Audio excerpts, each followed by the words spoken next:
Right?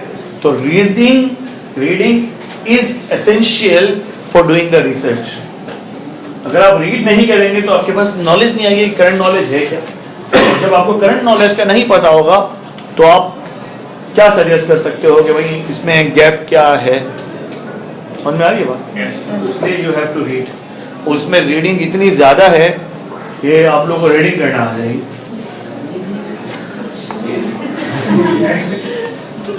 समझ गए ना?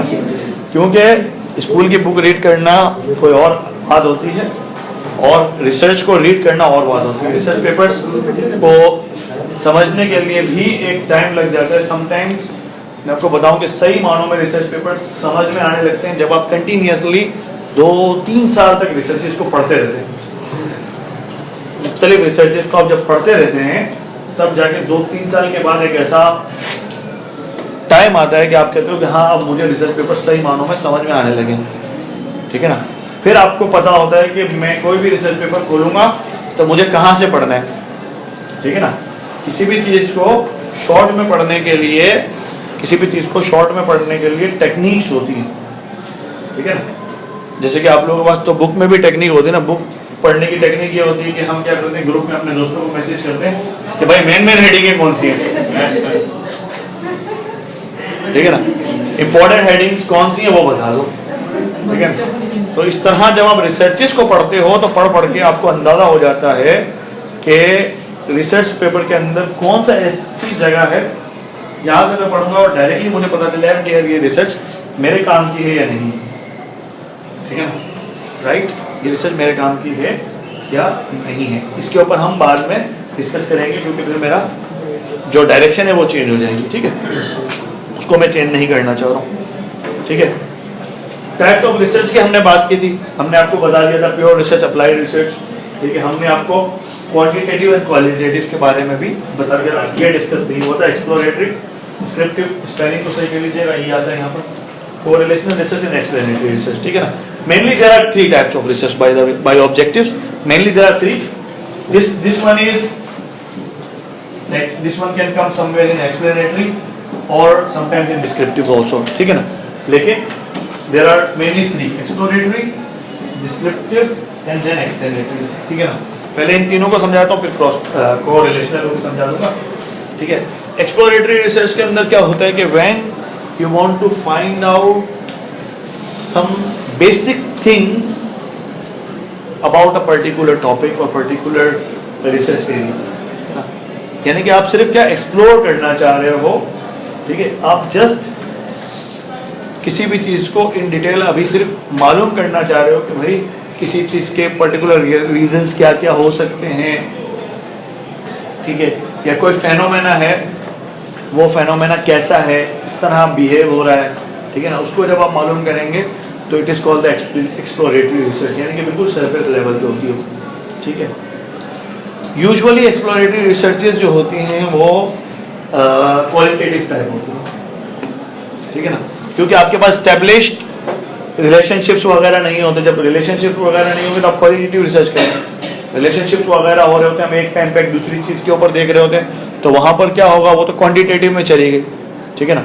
और क्वांटिटेटिव के अंदर एक्सप्लोरेटरी यूजुअली होती नहीं है। एक्सप्लोरेटरी में आप सिर्फ फैक्ट्स एंड फिगर्स को फाइंड आउट करने की कोशिश करते हैं, रिलेट करने की कोशिश करते हैं कि भाई ये चीज़ें कहाँ पर एग्जिस्ट कर रही हैं, कैसे एग्जिस्ट कर रही हैं।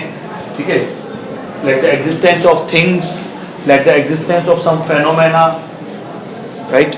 Defining some problem, to getting the knowledge about something which is related to business or any field of life. क्योंकि हम जनरल रिसर्च की बात करें, अगर हम बिजनेस रिसर्च में बात करेंगे तो बिजनेस के किसी फेनोमेना को मालूम करने के लिए। ठीक है? जैसे कि आप लोगों ने ऑर्गेनाइजेशनल बिहेवियर के अंदर मुख्तलिफ टाइप की चीज़ें पढ़ी हुई होंगी। बाय कमिटमेंट, एक्चुअल में ये ऑर्गेनाइजेशनल कमिटमेंट क्या होता है, एम्प्लॉय कमिटमेंट क्या होता है। ठीक है? या मैं आपको एक छोटी सी एक नई चीज़ के बारे में बताता हूँ जो शायद आप लोगों को नहीं पता होगा, साइकोलॉजिकल कॉन्ट्रैक्ट। ठीक है ना?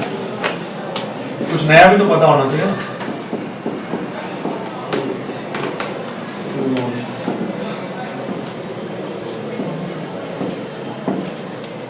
ठीक है ना?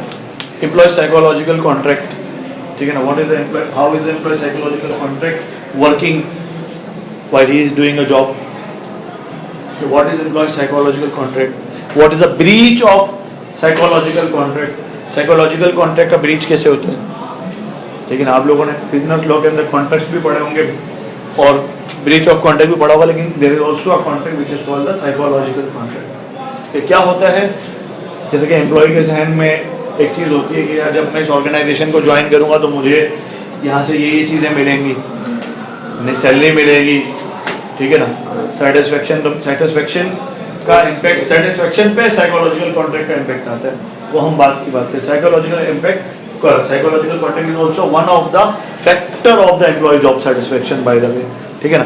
तो हमारे जहन में ये होता है कि इस ऑर्गेनाइजेशन में मुझे जो है वो मोटिवेशन मिलेगी, मुझे अप्रिशिएट किया जाएगा, अगर मैं परफॉर्मेंस करूंगा तो परफॉर्मेंस के अगेंस्ट में जो है वो मुझे रिवॉर्ड्स मिलेंगे, ठीक है ना, इंट्रिंसिक एंड एक्सट्रिंसिक रिवॉर्ड्स मिलेंगे, ठीक है, फिर अपना फाइनेंशियल नॉन फाइनेंशियल रिवॉर्ड्स मिलेंगे, राइट।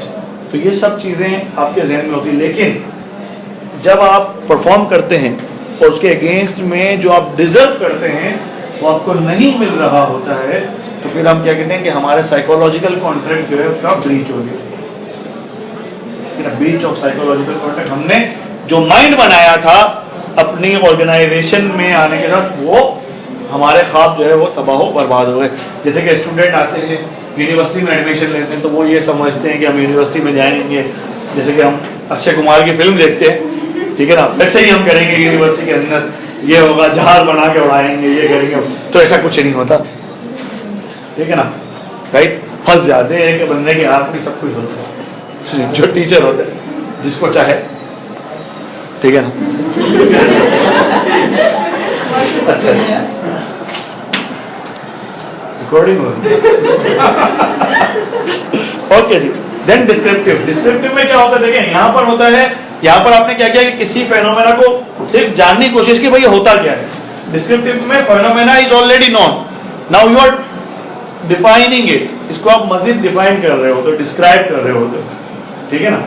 पहले तो आप कोई भी चीज़ है जो न्यू नॉलेज आप लोगे, ठीक है, तो वहां पर एक्सप्लोरेटरी है, फिर आप उसको डिफाइन करते हैं, ठीक है। उसको डिफाइन करने के लाइक वेज हो सकते हैं, जैसे कि हमने साइकोलॉजिकल कॉन्ट्रैक्ट की एग्जांपल दी कि भाई क्या होता है, ये तो सब हमने मालूम कर लिया। नाउ जब when you are defining it, when you are doing the description about it, it's mean that you will be telling कि भाई उसके कौन कौन से कंपोनेंट्स हो सकते हैं, ठीक है, उसके टाइप्स कौन कौन सी हो सकती हैं, राइट, उसको आप कैटेगराइज कर सकते हैं। तो ये सब किस में जाएगा, डिस्क्रिप्टिव में जाएगा। जब आप चीजों को कैटेगराइज कर रहे होंगे, क्लासिफाई कर रहे होंगे, ठीक है, तो वो जाएगा अपना क्या बोलते हैं डिस्क्रिप्टिव रिसर्च में। इसी तरीके से अगर आप एग्जांपल लें क्वांटिटेटिव की साइड से, क्वांटिटेटिव की साइड में क्या होगा कि आपने मतलब डेटा कलेक्ट किया, डेटा कलेक्ट करने के बाद आपने उसको समराइज करके और उसको एवरेजेस की फॉर्म में डिफाइन करना शुरू किया कि ऑन एवरेज जो है वो ये बिहेवियर होता है लोगों का, ऑन एवरेज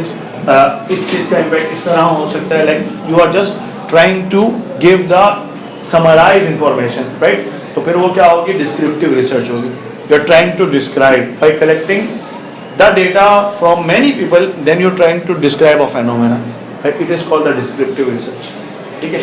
तीसरे लेवल पर आपकी आती है एक्सप्लेनेटरी रिसर्च, यानी कि ये इसका बेसिक, फिर थोड़ा सा इससे एडवांस वर्जन होता है, फिर एडवांस वर्जन होता है, ठीक है ना। एक्सप्लेनेटरी रिसर्च के अंदर आप ट्राइंग टू एक्सप्लेन के 1, 2 and 3, then I will come to this one, correlation, ठीक है ना। एक्सप्लेनेटरी रिसर्च में आप कॉजल रिलेशनशिप्स की बात कर रहे हो कि भाई कॉज एंड इफेक्ट, कि ये चीज इस चीज पे इंपैक्ट करती है या नहीं करती, ठीक है ना, जैसे कि ये वाली, ठीक है, एक्सप्लेनेटरी रिसर्च के अंदर, ठीक है, you are trying to find out the causal relationships, right, and once you know the causes, you are also you are again trying to explain it in a very like organized way and in depth. You provide the in depth interpretation of the things, ठीक है ना। इसके अंदर बहुत ज्यादा in depth आप जो है वो अपनी चीजों को एक्सप्लेन कर रहे होते हैं, चीजों को कनेक्ट कर रहे होते हैं कि भाई ये फेनोमेना अगर अकर हुआ है या ये इवेंट अकर हुआ है तो what may be the reason behind that, right, how you connected to the theory, theory से आप उन रीजंस को कैसे कनेक्ट करेंगे, या जो भी रिजल्ट्स आपके पास आए उसको आप प्रीवियस लिटरेचर से कनेक्ट करके और थ्योरी से कनेक्ट करके मजीद एक्सप्लेन करने की कोशिश करेंगे। समटाइम्स ये भी होता है कि आप डिस्क्रिप्टिव और एक्सप्लेनेटरी में डिफरेंस नहीं कर पाते, ठीक है। तो डिस्क्रिप्टिव और एक्सप्लेनेटरी को डिफरेंस करने का बेस्ट वे ये है कि जब आप सिर्फ इसी रिलेशनशिप को डिस्क्राइब कर रहे हैं, जाहिर सी बात है कि उसके लिए आपको स्टैटिस्टिकल एनालिसिस की हेल्प लेनी ही पड़ती है। स्टैटिस्टिकल एनालिसिस इसमें भी होंगे, स्टैटिस्टिकल एनालिसिस इसमें भी होंगे, ठीक है। लेकिन यहाँ पर आप क्या करते हैं कि सिर्फ on the basis of your result आप सिर्फ डिस्क्राइब कर देते हैं कि यार ये फेनोमेना ऐसा है, और यहाँ पर आप क्या करते हैं, इसको इन डेप्थ एक्सप्लेन करते हैं, राइट। तो जब आप इसको किसी भी फेनोमेना को इन डेप्थ एक्सप्लेन करना शुरू कर देंगे, then it will go into the explanatory research, right. Explain means like you should be having the knowledge, particular knowledge about the reasons of that। भाई ये कोई भी फेनोमेना अगर हुआ तो उसके क्या रीजंस थे, ठीक है। कोई भी चीज होती, लाइक क्राइसिस है 2008 के अंदर, फाइनेंशियल क्राइसिस है, तो what were the reason behind those financial crisis, right. When you are trying to explain those reasons in depth, then it will go into the explanatory research. Correlational research की जो बात है, जो मैंने छुड़वाया, तो ये यहाँ पर भी जा सकती है और यहाँ पर भी जा सकती है, ठीक है। कोरिलेशनल रिसर्च का पर्टिकुलर मतलब क्या है? पर्टिकुलर का ये मतलब है कि you are just trying to find out the relationship between two things, जो हम कोरिलेशन कर रहे हो, ठीक है। कोरिलेशन चला देना स्टैटिस्टिक्स में, वही वाली चीज कि आप चीजों को रिलेट करने की कोशिश करते हैं, ठीक है ना।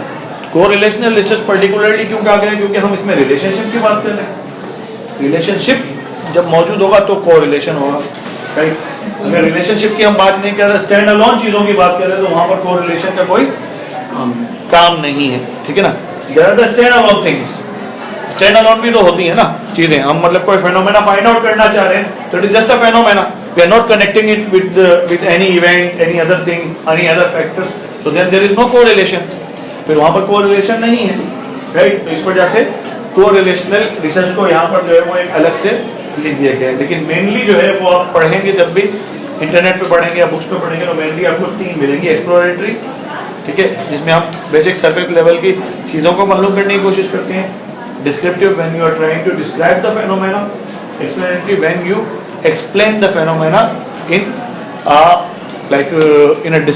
इन अ मोर डिटेल्ड वे, ठीक है ना। जब ज़्यादा डिटेल्ड वे में आप किसी फेनोमेना को एक्सप्लेन करो, then it comes to the explanatory research, ठीक है। क्वांटिटेटिव एंड क्वालिटेटिव को हमने ऑलरेडी डिस्कस कर लिया था, लेकिन थोड़ा समझा देता हूँ अगेन। क्वांटिटेटिव में क्या है कि it comes from the numerics, ठीक है, and it is non numeric. In simple, ये नॉन न्यूमेरिक है और ये न्यूमेरिक। क्वांटिटेटिव के अंदर आपका नंबर्स होंगे। You will talk about the mathematical models, right, you will talk about the statistical models, right. Here, it has nothing to do with mathematics and statistics, right? It will do a lot with the text or pictures, audios and visuals.